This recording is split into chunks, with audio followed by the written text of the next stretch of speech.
La convention collective à laquelle l'entreprise est rattachée est obligatoire.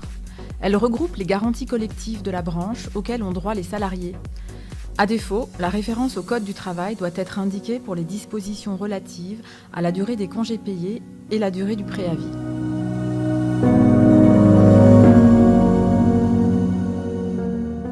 La qualification représente l'ensemble des savoirs et savoir-faire d'un salarié acquis par un diplôme de l'Éducation nationale, une certification, un titre validé par le ministère du Travail et d'expérience professionnelle.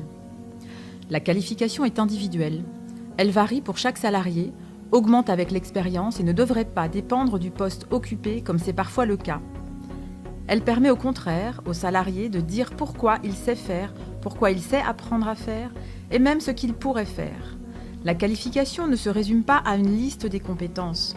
Cela structure la redistribution des richesses selon l'apport de chacun dans le travail collectif. C'est aussi un outil contre toutes les discriminations.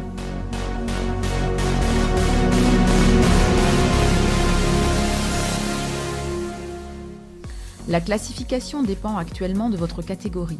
Ouvrier, technicien, administratif, agent de maîtrise, cadre, ingénieur. Les classifications sont définies par un accord national pour les mensuels et une convention collective nationale pour les ingénieurs et cadres.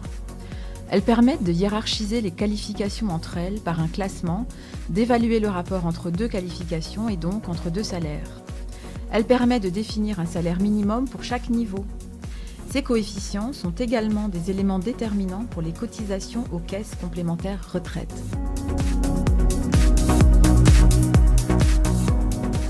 Le salaire de base est défini dans le contrat de travail et doit respecter les minima de la convention collective, ne peut pas être inférieur au SMIC brut. Il est fixé pour une base moyenne de 151,67 h par mois, calculée en fonction de la durée légale du temps de travail. Ce montant sert de base de calcul pour les cotisations sociales. Il ne comprend ni les primes diverses ni les heures supplémentaires.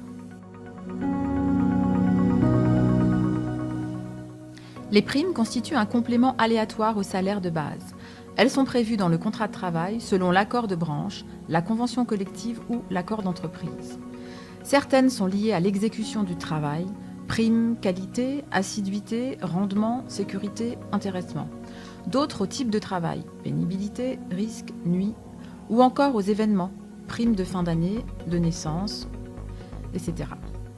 Il existe également des primes issues de conquêtes sociales comme le 13e mois, voire le 14e mois, ou des primes d'habillage ou de panier.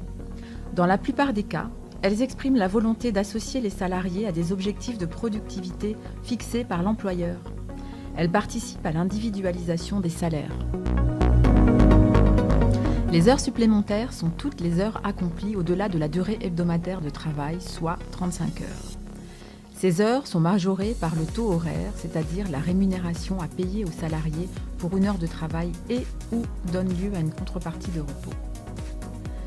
Depuis le 1er janvier 2019, elles sont désormais défiscalisées et exonérées de cotisations.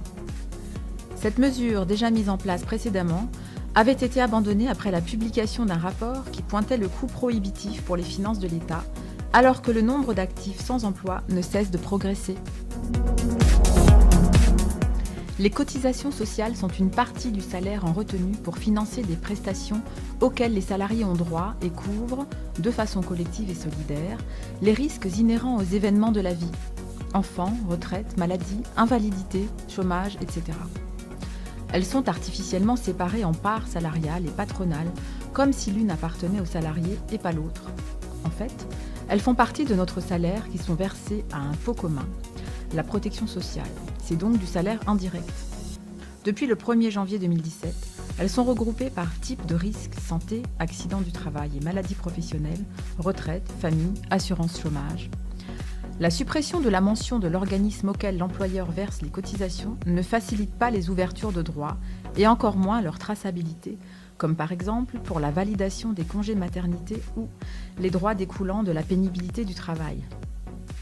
Sans contrat de travail écrit, dans lesquels sont indiqués tous les organismes auxquels les cotisations sont versées. Ces informations étaient des points d'appui dans la défense des salariés, notamment devant les tribunaux.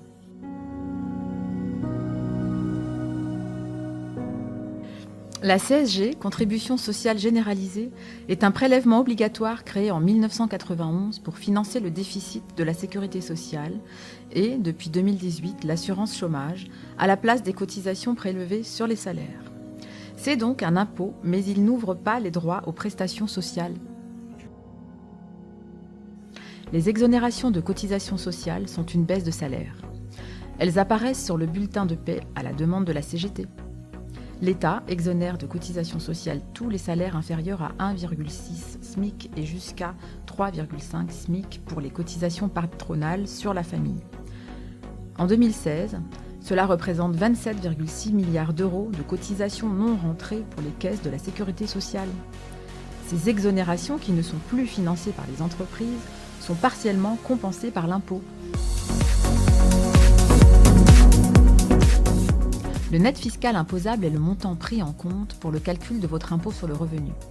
Il se différencie du revenu net à payer car certaines de vos cotisations ne sont pas toutes déductibles pour le calcul de votre impôt sur le revenu. Par exemple, une partie de la CSG et le RDS. L'autre élément qui s'ajoute à votre net fiscal est le montant de la part patronale concernant votre mutuelle. Avec le prélèvement à la source, votre taux d'imposition est désormais calculé sur vos revenus annuels et déterminera le montant de vos impôts mensuellement. C'est l'employeur qui verse le montant prélevé aux impôts. Vous devez quand même vérifier que le taux de prélèvement appliqué sur votre paie est bien celui transmis par l'administration fiscale et que votre salaire imposable sur lequel va s'opérer le prélèvement est correct. Les congés payés doivent figurer sur la fiche de paye pour permettre à chaque salarié de visionner le décompte obligatoire des jours acquis et disponibles. Le salaire net, c'est la partie du salaire versé au salarié sur son compte bancaire. La récente suppression des cotisations maladie 0,75% et chômage a permis un léger frémissement du salaire. 27 € par mois en moyenne pour un célibataire au SMIC en 2019, ou encore 47 € supplémentaires en moyenne pour un célibataire gagnant 1 500 € net par mois. Si on peut se réjouir au premier abord de ce petit coup de pouce, il ne faut pas être dupe. Là encore, cela aboutit au non-financement de notre sécurité sociale. De plus, ce que le gouvernement accorde d'un côté, l'État le récupère partiellement de l'autre. En effet, le net imposable, soit la partie sur laquelle est ensuite calculé l'impôt sur le revenu, augmente d'autant.